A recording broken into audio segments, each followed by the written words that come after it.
ਮਾਤਮੀ ਬਿਗਲ ਦੇ ਵਾਪਸੀ ਫੁਰਮਾਨ, ਬੰਦੀ ਸਿੰਘਾਂ ਦੀ ਰਿਹਾਈ ਅਤੇ ਧਰਮ ਪਰਿਵਰਤਨ ਪ੍ਰਤੀ ਐਸਜੀਪੀਸੀ ਪ੍ਰਧਾਨ ਹਰਜਿੰਦਰ ਸਿੰਘ ਧਾਮੀ ਨੇ ਆਪਣੇ ਵਿਚਾਰ ਰੱਖੇ ਹਨ। ਉਨ੍ਹਾਂ ਕਿਹਾ ਕਿ ਸਾਹਿਬਜ਼ਾਦਿਆਂ ਦੀ ਸ਼ਹੀਦੀ ਨੂੰ ਸਿੱਖ ਫਖਰ ਨਾਲ ਦੇਖਦੇ ਹਨ। ਮਾਤਮੀ ਬਿਗਲ ਵਜਾਉਣਾ ਉਨ੍ਹਾਂ ਦੀ ਸ਼ਹੀਦੀ ਨੂੰ ਛੋਟਾ ਕਰ ਦਿੰਦਾ ਹੈ। ਉਨ੍ਹਾਂ ਕਿਹਾ ਕਿ ਵੀਰਤਾ ਦੀ ਜਿਹੜੀ ਉਦਾਹਰਨ ਸਾਹਿਬਜ਼ਾਦਿਆਂ ਨੇ ਦਿੱਤੀ, ਉਸ ਨੂੰ ਦੁਨੀਆ ਅੱਜ ਵੀ ਯਾਦ ਕਰਦੀ ਹੈ। ਬੰਦੀ ਸਿੰਘਾਂ ਦੀ ਰਿਹਾਈ ਦੇ ਮੁੱਦੇ ਤੇ ਗੱਲ ਕਰਦਿਆਂ ਉਨ੍ਹਾਂ ਅਗਲੀ ਕਾਰਵਾਈ ਦੀ ਜਾਣਕਾਰੀ ਵੀ ਸਾਂਝੀ ਕੀਤੀ। मैं पहला भी कहना भी धर्म के राजनीति में दखलअंदाजी नहीं करनी चाहिए, क्योंकि धर्म दियां जिहड़ियां पैड़ां आ वो सतगुरु जी ने पाईयां ते गुरु खालसे नूं पता आ भी किहड़े किहड़े किस तरह सारे जोड़ मेले किस ढंग नाल मनाई जांदी है। ते जे मातमी धुना, मैनूं तां इस गल दी नहीं समझ आउंदी भी मातमी धुना गुरु कलगीधर पातशाह दा बड़े साहिबजादे नूं आप तैयार करके जंग च भेज दे, आप देख रहे किदां छक्के छड़ाए बैरियां दे, शहीदी पाउंदे जकारे छड्डदे आ। ये पता नहीं किने इन्हां नूं सलाह दे दित्ती सी। चंगा होया मैं समझदा भी ये नहीं सी इन्हां नूं चाहीदा।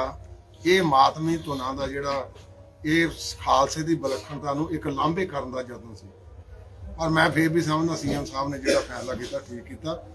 इसे करके मैं कहना धर्म दे विच राजनीति नूं कदे दखलअंदाजी नहीं करनी चाहीदी, खास करके जिहड़ियां पार्टियां दा धर्म वाला और नहीं गा वो जिहले कोई ना कोई एवें दखलअंदाजी करदे आ, फिर ਉਹਦੇ ਵਿੱਚ ਸ਼੍ਰੋਮਣੀ ਗੁਰਦੁਆਰਾ ਪ੍ਰਬੰਧਕ ਕਮੇਟੀ ਨੂੰ ਸਾਰੀਆਂ ਜਥੇਬੰਦੀਆਂ ਨੂੰ ਬੋਲਣਾ ਪੈਂਦਾ।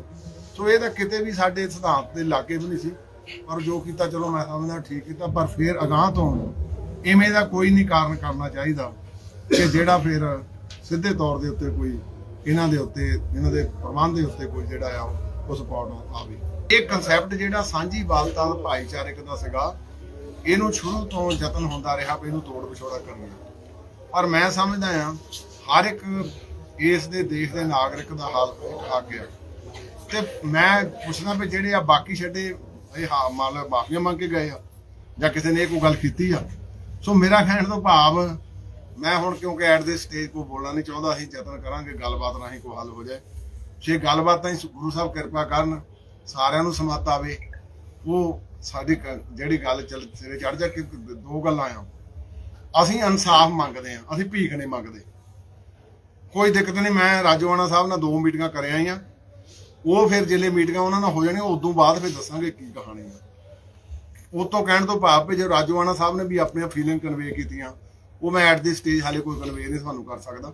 ਪਰ ਅਸੀਂ ਚਾਹੁੰਦੇ ਆ ਵੀ ਗੱਲਬਾਤ ਥਾਣੀ ਜਿਹੜਾ ਆ ਇਹਦਾ ਕੋਈ ਹੱਲ ਨਿਕਲਣਾ ਚਾਹੀਦਾ, ਕਿਉਂਕਿ 33 ਸਾਲ ਆ ਵਿਚਾਰਾ ਗੁਰਦੀਪ ਸਿੰਘ ਖਾੜਾ ਦਾ 34 ਸਾਲ ਸ਼ੁਰੂ ਹੋ ਗਿਆ। ਭੁੱਲ ਆਪਣੇ ਸਰਦਾਰ ਦਵਿੰਦਰਪਾਲ ਭੁੱਲਰ ਉਹ 29ਵਾਂ ਸਾਲ ਸ਼ੁਰੂ ਹੋ ਗਿਆ। ਇਹਨਾਂ ਨੂੰ 28 ਸਾਲ ਹੋ ਗਏ, ਹਵਾਰਾ ਸਾਹਿਬ ਨੂੰ 27 ਸਾਲ ਹੋ ਗਏ। ਤੇ ਸਾਰਿਆਂ ਨੂੰ ਭਾਈ ਅਵਤਾਰ ਤਾਰੇ ਨੂੰ, ਭਾਈ ਭਿਉੜੇ ਨੂੰ, ਤੇ ਇਹਨਾਂ ਸਾਰਿਆਂ ਨੂੰ ਮੈਂ ਤਾਂ ਸਮਝਦਾ ਆ ਭਈ ਇਹ ਸਾਨੂੰ ਤਾਂ ਆਪ ਨਹੀਂ ਸਮਝ ਲੱਗਦੀ। ਜਿਹੜੇ ਬਾਹਰਲੇ ਲੋਕ ਆ ਉਹ ਕਈ ਟੈਲੀਫੋਨਾਂ ਤੇ ਸਾਨੂੰ ਪੁੱਛਦੇ ਆ ਹਿਊਮਨ ਰਾਈਟਸ ਵਾਲੇ ਵੀ ਐਵੇਂ ਵੀ ਹੁੰਦੇ ਤੁਹਾਡੇ ਮੁਲਕ ਦੇ ਵਿੱਚ। ਮੈਂ ਇਹ ਵੀ ਤੁਹਾਨੂੰ ਦਰਸਾ ਸਕਦਾ ਵੀ ਪੁਲਿਸ ਵਾਲੇ ਜਿਹੜੇ ਲਾਈਫ ਇੰਪ੍ਰਿਜ਼ਨਮੈਂਟ ਹੋਈ 4 ਸਾਲ ਬਾਅਦ ਛੱਡ ਦਿੱਤੇ। ਬਹੁਤ ਸਾਰੇ ਆ ਜਿਹੜੇ ਇਹਨਾਂ ਦੇ ਸਰਕਾਰਾਂ ਦੇ ਗਵਰਨਰ ਨੇ ਉਹਨਾਂ ਨੂੰ ਅਨਪਾਰਡਨ ਕੀਤੀ ਆ। ਸੋ ਗੁਰੂ ਸਾਹਿਬ ਕਿਰਪਾ ਕਰਨ, ਦੇਸ਼ ਦੇ ਹੋਮ ਮਿਨਿਸਟਰ ਆ, ਉਹਨਾਂ ਨੇ ਸਾਰੇ ਮੁਲਕ ਦਾ ਦੇਖਣਾ। ਸੋ ਇਸ ਕਰਕੇ ਇਵੇਂ ਕੋਈ ਹਾਰ 'ਚ ਜਿਹੜੀ ਭਾਸ਼ਾ ਨਹੀਂ ਬੋਲਣੀ ਚਾਹੀਦੀ।